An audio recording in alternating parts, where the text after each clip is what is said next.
રાજકોટ જિલ્લાના પારડી ગામમાં ઘરના માતાજીનું મઠ, સુરાબાપા દાદાનું મઠ રાખી અને દાણા જોવાનું કામ અને લોકોના દુઃખ દર્દ મટાડવાનું કામ ભુવા ધીરુભાઈ ધુળેશિયા પટેલ કે જેઓ બે પરિવારો વચ્ચે વિખવાદ થાય અને સરદારના પરિવારને પોતે વ્યક્તિ છે એને જોયું કે આ દીકરીનો ને યુવક યુવતીનો સંસાર ચાલે એમ નથી અને વિખવાદ ઊભો કરીને સામા પક્ષના લોકો છે એ દીકરીને પિયર મોકલી ગયા।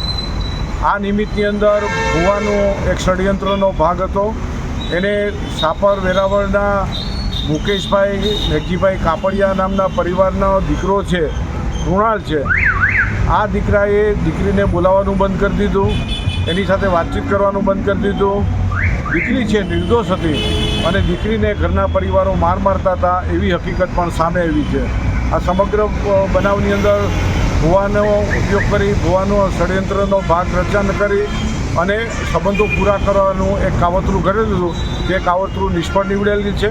વિજ્ઞાન જાથાએ ધીરુભાઈ ધુળેશિયા પટેલનો પર્દાફાશ કર્યો છે, એને કબૂલાતનામું આપ્યું છે, માફી માગી છે।